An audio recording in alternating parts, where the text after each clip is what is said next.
बिस्मिल्लाहिर्रहमानिर्रहीम। अस्सलाम वालेकुम स्टूडेंट्स। जी स्टूडेंट्स, कैसे हैं सब? उम्मीद करता हूँ सब ठीक ठाक होंगे। आज हम मैथ 642 फ्लूइड मैकेनिक्स के फाइनल टर्म की लेक्चर सीरीज़ में टॉपिक नंबर 101 से 105 तक कवर करेंगे। फाइनल टर्म की लेक्चर सीरीज़ में इससे पहले वाले टॉपिक मैं ऑलरेडी अपलोड कर चुका हूँ, उनके लिंक मैं डिस्क्रिप्शन में दे दूँगा, वहाँ से आप वो चेक कर सकते हैं। और इसके अलावा इसकी प्लेलिस्ट भी मैंने बना दी हुई है। चलें स्टार्ट करते हैं। हमने डायमेंशनलाइजेशन का टॉपिक शुरू किया हुआ है, तो आज उसका हम दूसरा पार्ट देखेंगे।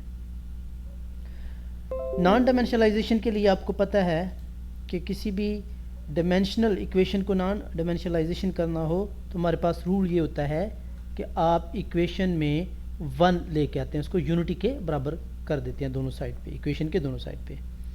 तो जिस तरह ये आपको पता है बर्नौली इक्वेशन है, बर्नौली इक्वेशन आपने पढ़ी हुई है, P plus rho half rho V square sorry ये प्लस रो जी एच या रो जी जी ए की बात है इज इक्वल टू सी है। तो हम इसको डायमेंशनलाइजेशन इक्वेशन को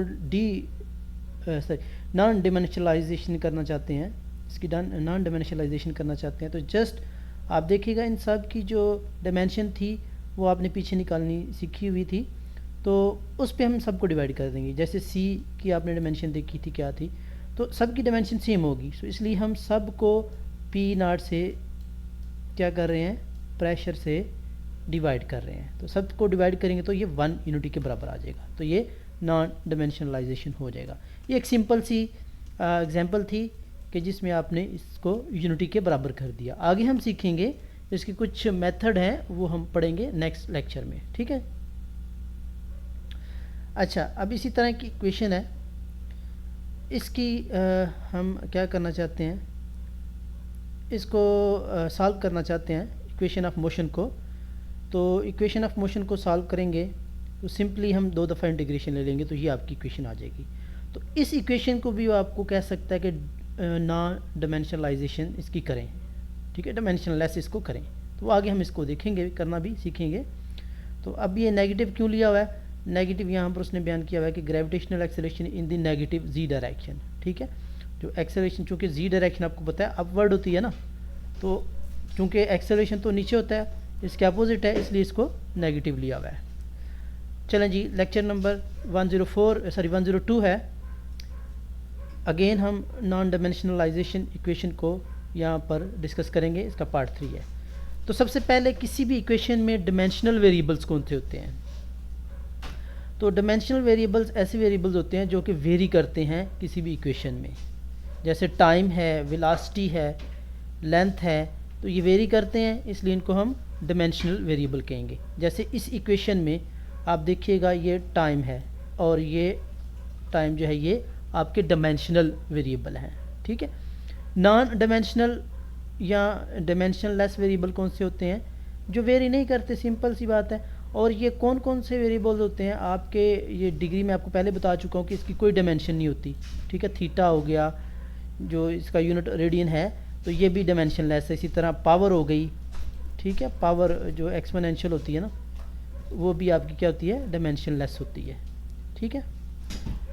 डायमेंशनल कांस्टेंट, डायमेंशनल कांस्टेंट ऐसे डायमेंशनल क्वांटिटी हैं जो कि चेंज नहीं होते। जैसे एक्सेलरेशन है, इस इक्वेशन में देखिएगा ये एक्सेलरेशन है, ये चेंज नहीं हो रही, तो ये आपकी क्या होगी, डायमेंशनल कांस्टेंट होगी, ठीक है जी।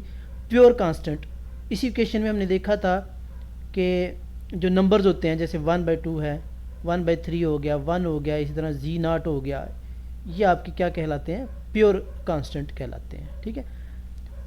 एक्सपोनेंट 1/2 एक्सपोनेंट 2 है in the following equation. Other common example of pure pi भी और ई भी जो हैं, ये भी जो हैं आपके क्या है, प्योर कांस्टेंट है। इनको आप इवेल्यूएट करेंगे ना, तो ये पाई की कीमत 3.1415 एंड सो ऑन आएगी, तो ये भी आपकी प्योर कांस्टेंट है, ठीक है जी। 103 टॉपिक है जी, नॉन डायमेंशनलाइजेशन ऑफ इक्वेशन। अब यही जो इससे पहले हमने पढ़ा था इक्वेशन, ये वाली इसकी भी हम क्या बोलते हैं, डायमेंशनलेस इक्वेशन गेट करेंगे।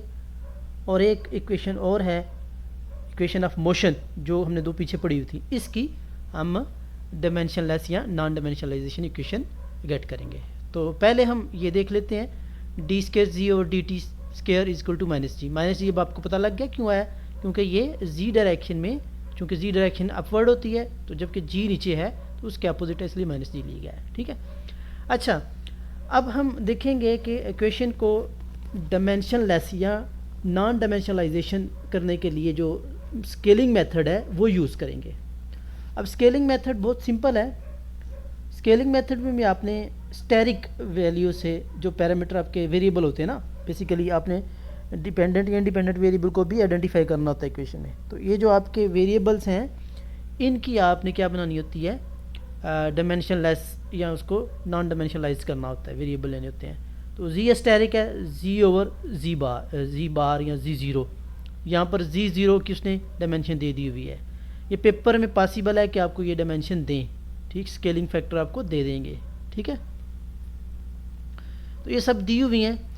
बेसिक आपका ये होता है कि आपने स्केलिंग फैक्टर इस तरह लेते हैं कि आंसर 1 आए या उसके रेलिवेंट आंसर आए। जैसे लेंथ का आपको पता मीटर है, टाइम का सेकंड है, तो टाइम के भी अगर आप बनाएंगे तो आंसर या तो 1 आना चाहिए या फिर क्या आना चाहिए, उससे रेलिवेंट सेकंड भी आप लेके आ सकते हैं। ठीक है, तो यहाँ पर देखिएगा W0 जो है वो L/T है, और ये T L/T स्केयर आ जाएगा, सॉरी T से कट जाएगा, सिंपली L आ जाएगा। और G0 क्या है, L है, तो L से कट के आंसर 1 आ जाएगा। इसमें भी आंसर क्या आ जाएगा, 1 आ जाएगा। तो स्केलिंग फैक्टर आपने इस तरह सेट करने होते हैं। मोस्ट प्रोबेबली आपको ये पेपर में दे देगा, अदरवाइज आपने इस तरह सेट करने होते हैं कि आंसर क्या आना चाहिए, 1 आना चाहिए। जिस तरह ये मैंने ले लिया हुआ है, X asterisk X over L कर सकते हैं आप, क्योंकि एक्स का भी आपको पता है डायमेंशन एल ही होता है, एल से कट जाता है, 1 आ जाता है। टी का टी ओवर टी। ठीक है, तो ये आप इस तरह सेट करते हैं। तो फाइनली जब ये आप वैल्यूज पुट करेंगे तो ये आपका आंसर आ जाता है।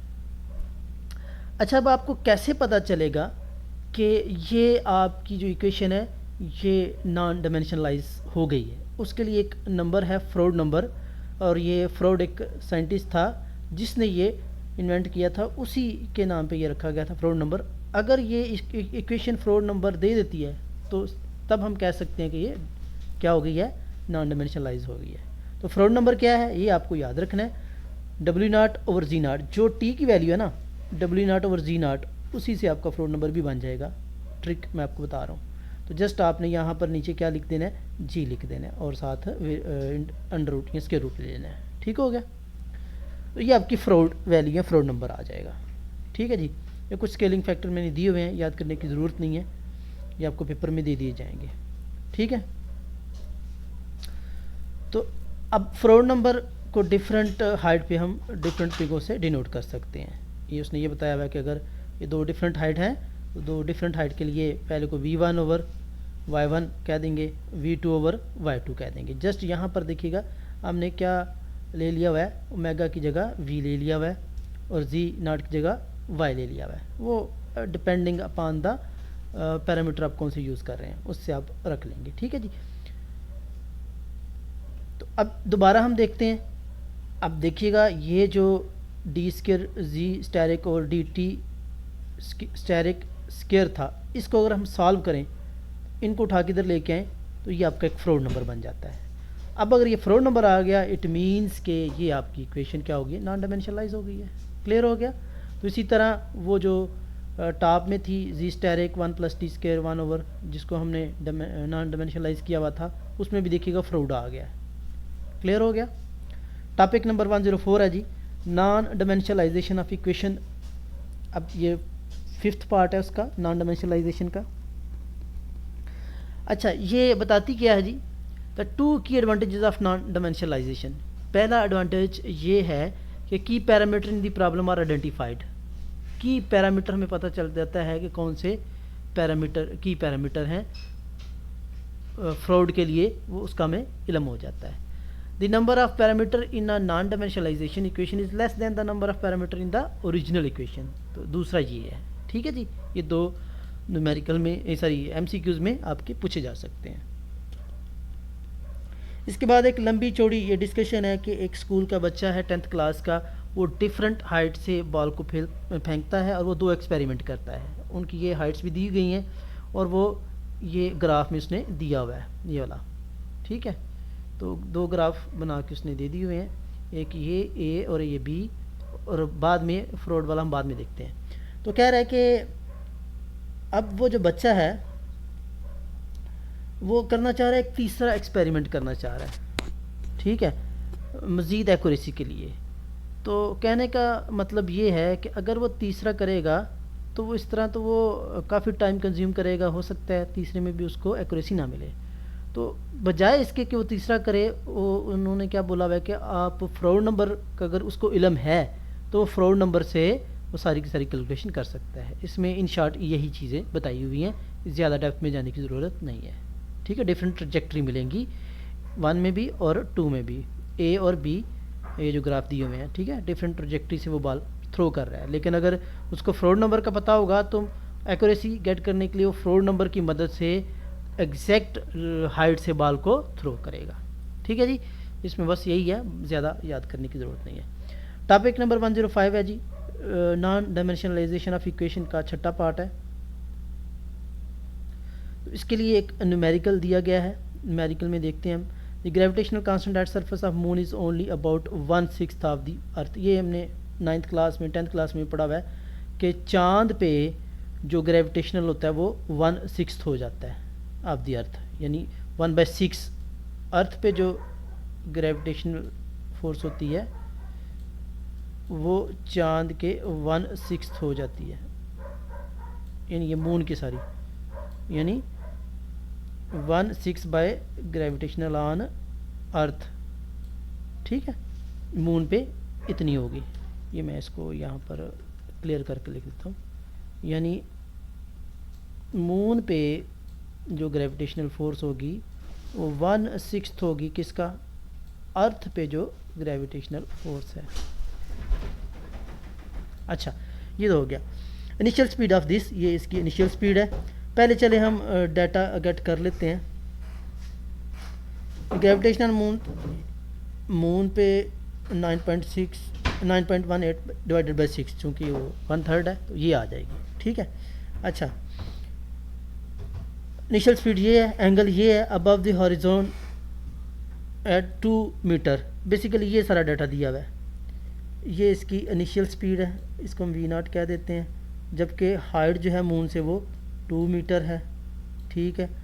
चांद पे जो ग्रेविटेशनल है वो 1/6 है, किसके, अर्थ के, ग्रेविटेशनल ऑन अर्थ वो 9.8 होती है, उसको डिवाइड कर देंगे 6 से। अच्छा, अब पूछ क्या रहा है, using the dimensionless data example 7.3, वो जो ऊपर डाटा था, predict how long it take, time कितना लगेगा, do the exact calculation and compare the result that of part I. जी, पहले हम पार्ट ए की तरफ देखते हैं। दी फ्रॉड नंबर, तो फ्रॉड नंबर हम यूज़ करेंगे, ठीक है।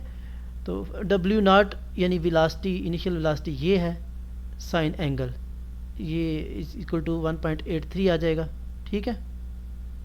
फ्रॉड नंबर हमारे पास ये है, बेसिकली फ्रॉड FR² W0² और G मून G0, तो ये कैलकुलेशन करेंगे 1.03 सेकंड आ जाएगी, ठीक है।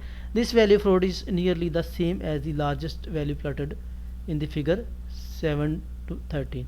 वो जो ऊपर फिगर दी गई थी ना 7-13 में,